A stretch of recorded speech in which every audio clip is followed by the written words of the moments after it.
Mon épouse ne veut plus me voir ni me parler. Comment rétablir un contact sans la repousser davantage? Pour ça, vous devez l'inviter à revenir vers vous. Donc vous allez lui envoyer un message en lui disant « Je suis là si tu as besoin de moi. Ma porte est toujours ouverte. » Comme ça, quand elle se sentira prête, elle reviendra vers vous et non pas quand elle aura de la pression. Vous ne devez pas lui mettre de pression. Il faut que ce soit un choix.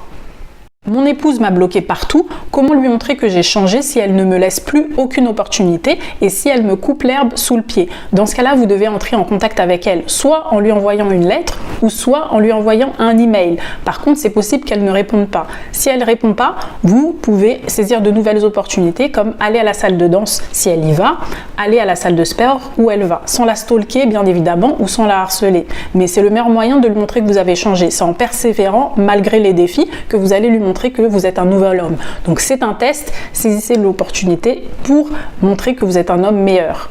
Mon épouse ne répond jamais à mes messages ou répond très tard. Que dois-je comprendre? Vous devez comprendre qu'elle vous teste. Elle teste votre réaction. Donc vous ne devez pas vous laisser déstabiliser. Vous devez redoubler d'efforts pour lui montrer que vous êtes un homme complet sans elle et que vos émotions ne dépendent pas de sa réaction. Que si vous avez un objectif, vous le suivez jusqu'à la fin.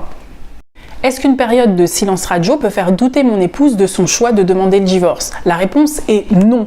Si vous faites du silence radio pour ça, vous allez seulement être frustré parce qu'elle va s'éloigner encore plus vite. Surtout si elle est avec un autre homme, elle va vous oublier plus rapidement. Or, si vous le faites pour vous reconstruire, pour vous focaliser sur vous-même, votre santé mentale et votre santé physique, ça a du sens. Mais par contre, ne pensez pas que c'est grâce à ça que vous allez la reconquérir puisque elle aussi, elle va essayer de vous oublier. Mon épouse veut divorcer, comment arrêter d'être obsédé par elle et reprendre ma vie en main? Pour ça, vous devez vous rendre compte que même si vous désirez votre épouse jour et nuit, c'est pas ça qui va vous permettre de vous réconcilier avec elle. Vous devez vous focaliser sur le moyen qui va vous permettre d'atteindre vos objectifs et non pas l'objectif en lui-même. Puisque si vous passez votre temps à penser à elle, ça va juste vous paralyser. Vous devez plutôt vous focaliser sur développer vos compétences émotionnelles, par exemple la compassion et l'empathie. C'est ça qui va vous permettre de vous réconcilier avec elle et de lui montrer que vous avez changé, que vous êtes un homme nouveau.